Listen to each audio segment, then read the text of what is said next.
What's up mga sis? Ang app natin ngayon ay meron tayong natutunan, meron tayong naiuwing grocery, meron tayong pa-ice cream, at na-entertain pa tayo. So yun na nga, sa araw na ito, maaga tayong gumising, pumunta sa Mall of Asia, at pumila.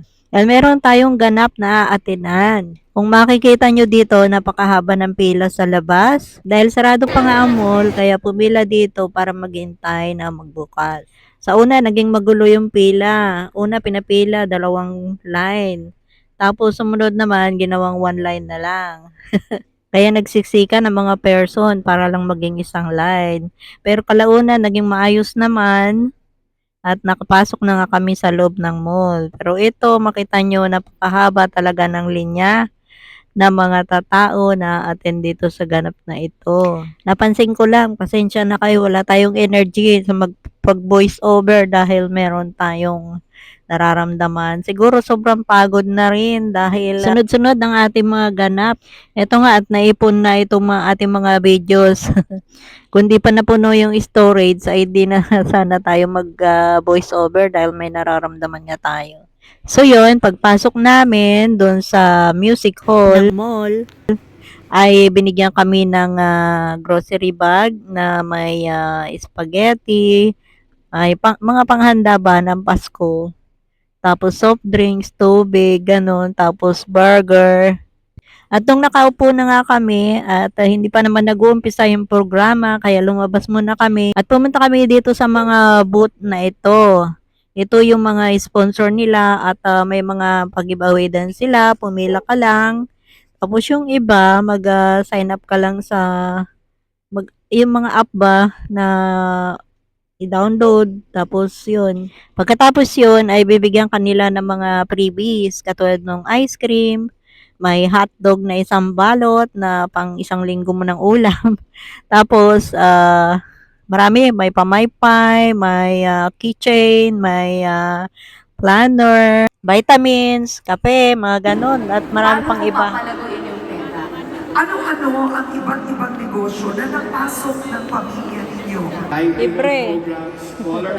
Pagbalik namin sa upuan ay nag-umpisa na at nakita namin si Madam First Lady ay nandito na guest at marami pa ibang guest. Mga negosyante. Tapos nagbibigay sila ng inspiration sa mga aspiring negosyante at may mga negosyo na. Ito nga pala ay para sa mga OFW o mga balikbayan, ng mga retired OFW, ganun. Okay.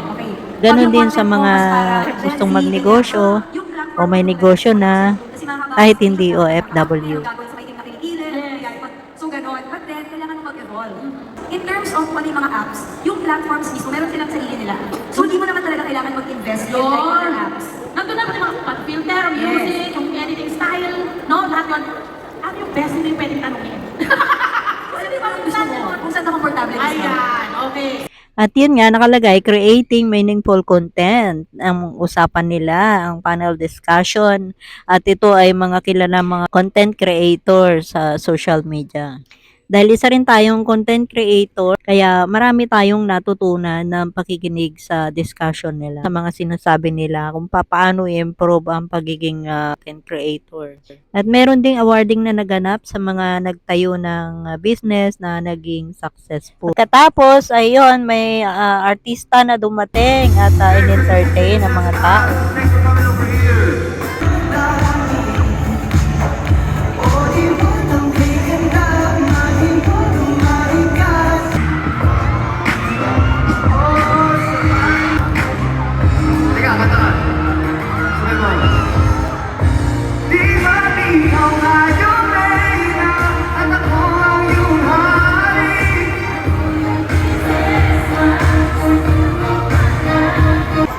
And the winners!